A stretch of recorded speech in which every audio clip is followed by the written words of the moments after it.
Maïs, caucho, patates, tomates, quinoa, avocat, tabac, chocolat, coca. Ce n'est pas du Prévert. Tous ces produits, à l'exception de la coca, ont conquis les tables et les industries des continents. Mais combien d'entre nous savent que ces produits viennent d'Amérique? Pour ne pas être taxé de chauviniste, je tiens à ajouter que riz, blé, bovin, pommes, oranges, chevaux, canne de sucre, etc.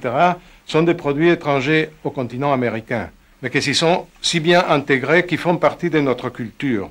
Voilà donc un bon exemple d'interpénétration culturelle au syncrétisme.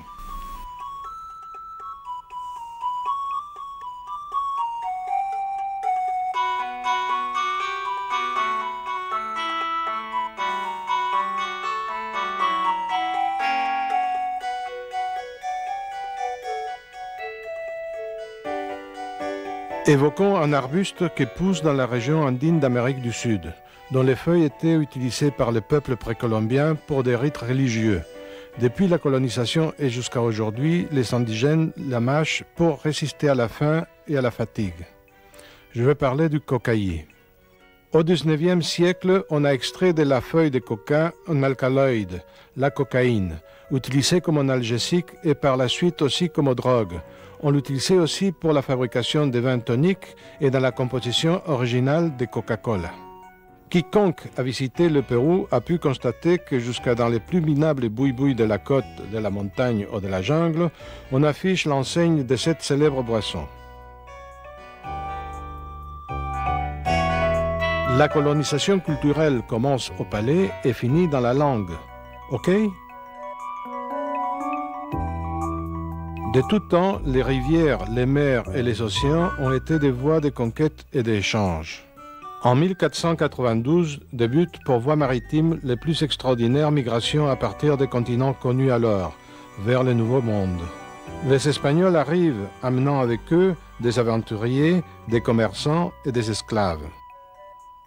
Les premiers colons appelés conquistadores vont pour consolider leur pouvoir imposé par la violence, leur culture et leur religion, oblitérant ou détruisant les structures sociales et culturelles natives.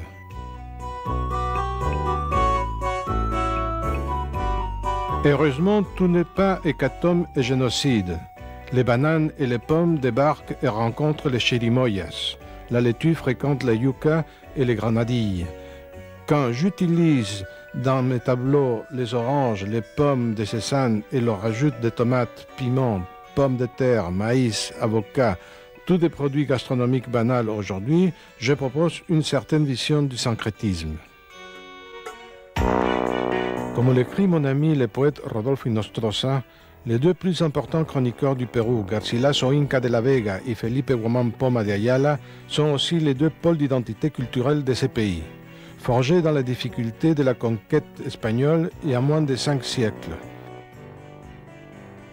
Mais bien que leur attitude ait été inconciliable, ils ont eu en commun un destin de solitude et d'exil qui, dès lors, sera le signe distinctif des métissages des hommes partagés entre deux cultures.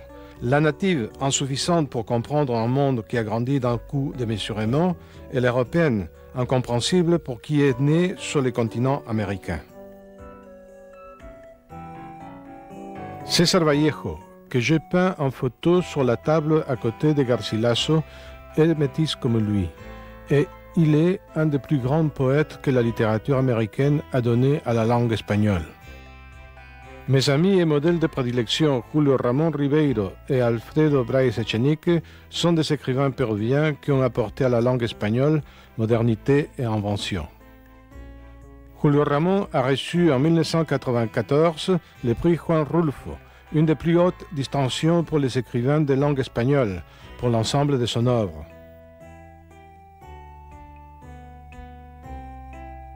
Bryce Echenique est parmi les écrivains contemporains l'un des plus connus et un des plus appréciés pour être un rénovateur brillant et déroutant de la forme littéraire espagnole.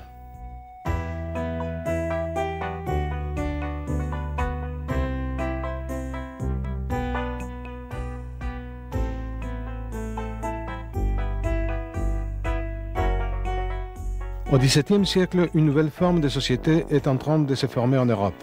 Pour citer Norbert Schneider, la transition du monde de production féodale vers une forme sociale bourgeoise de capitalisme commercial, transition qui se réalise sous les signes politiques de l'absolutisme qui lui-même rationalisa la forme traditionnelle de domination.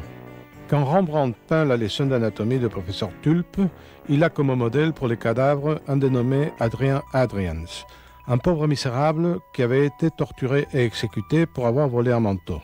À l'époque sévissait famine et chômage. Les villes européennes étaient encerclées de bidonvilles comme on voit aujourd'hui dans les pays du tiers-monde. Nous vivons dans un monde sans mémoire. Les guerres idéologiques, religieuses et ethniques perpétuent la barbarie. Mémoire, mémoire. L'individuel, la sociale et l'historique. Cela fait déjà quelques dizaines d'années que je fais jouer dans mon œuvre ces trois niveaux de la mémoire. Les enfants et aussi les adultes les moins préparés peuvent avoir accès au premier niveau. Les deuxième et les troisième seront plus facilement accessibles aux spectateurs politiquement et ou culturellement mieux formés.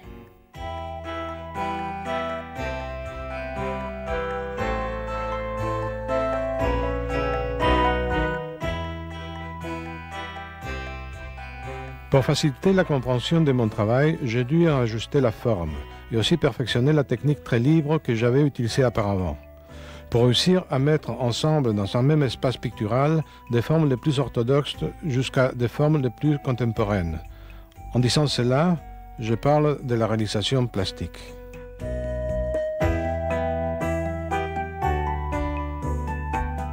De plus, dans son contenu conceptuel narratif, mon travail doit être témoignage, doit interpeller la mémoire du spectateur qui, par son regard et sa réflexion, recrée l'œuvre selon ses connaissances et son expérience vécue.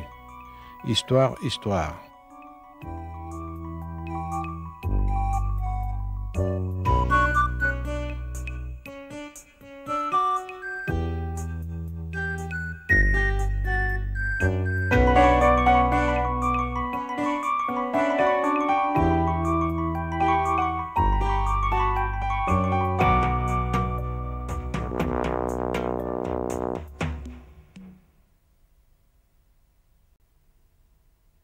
Dans cette série de dessins et de tableaux, je ne peins pas l'arrivée des Espagnols.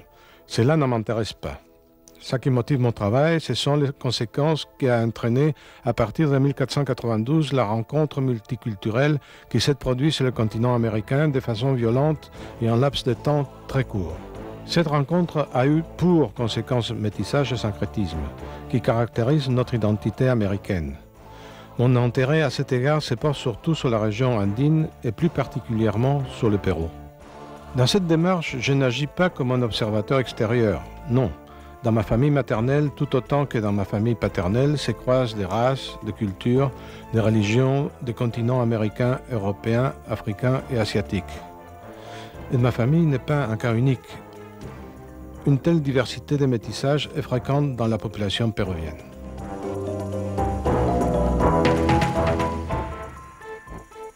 Quand j'utilise des collages ou des transferts de fragments de journaux, ce n'est pas seulement pour leur rôle comme élément plastique dans la construction de l'œuvre. Ils remplissent aussi une fonction d'information. J'ai choisi le contenu pour qu'à leur lecture, les spectateurs puissent mieux appréhender la signification sociale ou politique qui comporte mon travail.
Dans la série des tableaux réunis sous le titre Perú-España, Memorias al Desnudo, je m'appuie sur les maîtres espagnols pour ce qui est de la mémoire historique. Je cite ainsi les Greco, Velázquez, Goya et Picasso, et aussi les chroniqueurs péruviens Guamán Poma de Ayala.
Quand le pape Jean-Paul II condamne au silence les prêtres brésiliens Leonardo Boff, un des promoteurs de la théologie de la libération, tout en béatifiant le fondateur de l'Opus Dei, il clarifie l'orientation doctrinaire du Vatican, toujours proche de celle du cardinal Niño de Guzmán, dont les Greco avaient fait le portrait au moment de son nomination comme grand inquisiteur en 1600.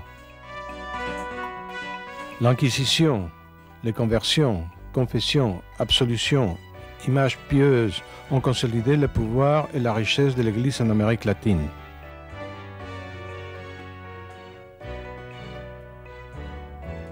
En son temps, Guamán Poma de Ayala avait déjà dénoncé cette situation. C'est pourquoi je place dans la main d'Innocent X un dessin fait par ses chroniqueurs où l'on peut lire « Indios cristianos casados ».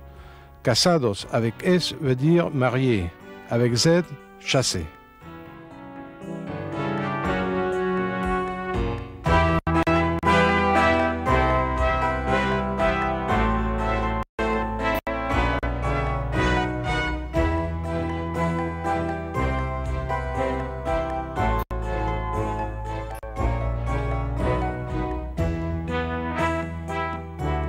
Lorsque Velázquez naît en 1599, Guamán Poma de Ayala a 65 ans et cela fait 15 ans déjà qu'il a commencé son périple à travers la Sierra péruvienne pour s'informer et témoigner, dans une lettre adressée au roi de Castille, des conditions de vie réelles de ses frères de sang, dénonçant les horreurs de la conquête. Mélangeant langue autochtone et mauvais espagnol, il écrit 1179 pages, la lettre la plus longue jamais écrite, et les illustre avec des centaines de dessins à l'encre. Il intitule cette lettre « Primeras nuevas crónicas y buen gobierno » Première chronique nouvelle et bon gouvernement. Cette missive n'est jamais parvenue au roi. Elle a été retrouvée 3 siècles plus tard, en 1908, par Richard Pietschmann, à la Bibliothèque royale de Copenhague, sans que personne sache dire comment elle était arrivée.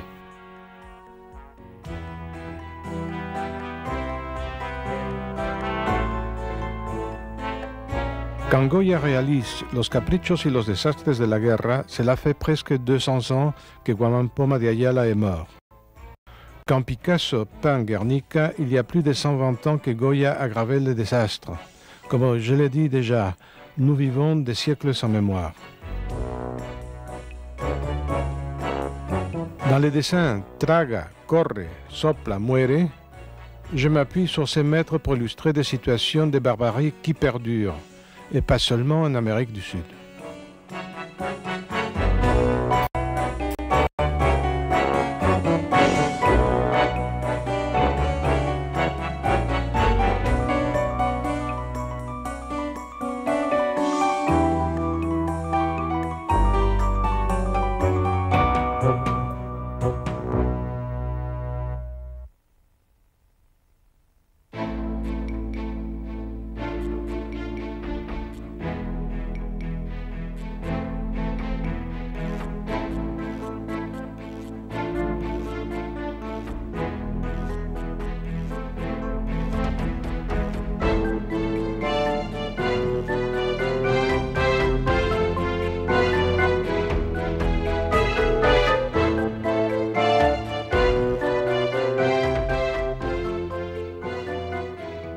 Dans leur apparente simplicité, elles représentent des objets et des scènes quotidiennes, les natures mortes, mais rendent plus facile l'établissement des rapports dialectiques entre le contenu et la forme.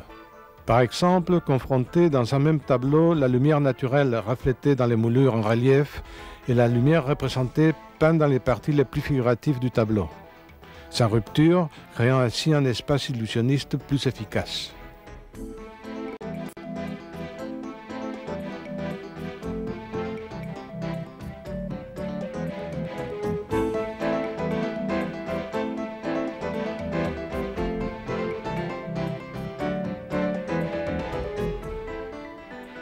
En ce qui concerne le contenu narratif, j'ai réuni ce qui est banal avec ce qui est étrange. Par exemple, les pommes et les bananes avec les chirimoyas, un personnage de Vermeer, étranger pour un Péruvien à côté des bouchers, le tout dans un même espace, un marché péruvien qui devient exotique pour un Européen. J'organise les matériaux qui font partie du tableau, bois, peinture, relief, collage, etc., pour servir de support à la représentation plastique de la narration, dans l'intention de réussir une œuvre claire dans son syncrétisme.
Jusqu'à là, tout est monologue avec mes ancêtres, réflexion sur l'art pictural, ses capacités narratives et la possibilité de communiquer à plusieurs niveaux sans compromettre la qualité plastique de l'œuvre et sans prosélytisme.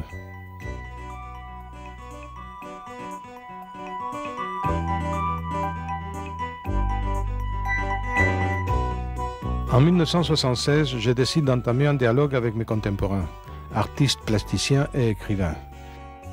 J'ai pris pour prétexte le portrait. J'ai invité mes modèles à participer de manière active à la réalisation du tableau, à travers des narrations, les choix de l'environnement ou avec une intervention directe sur les tableaux.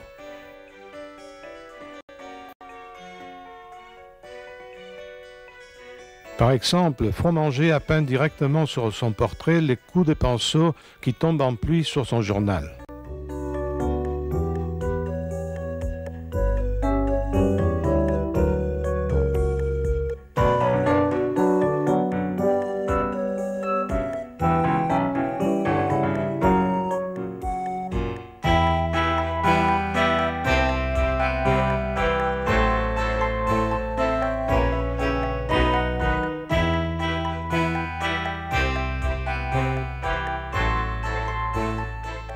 Arroyo a mis en scène les objets qui se trouvent sur la table, photos de ses familiers et objets qu'il utilise dans ses tableaux.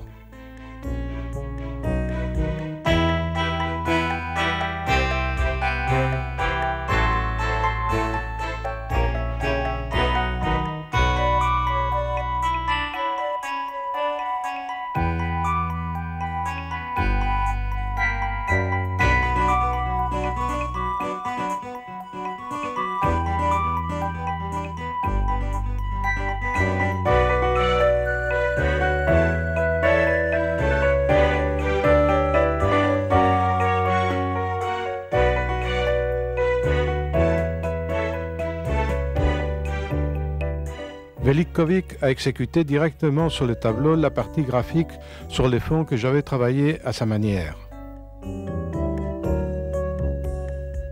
Ce ne sont pas des tableaux réalistes, sauf par leur présence comme objet polychrome. La seule réalité est celle apportée par les modèles, m'obligeant à réviser la forme picturale et le contenu narratif du portrait. Encore un exemple de métissage et de syncrétisme.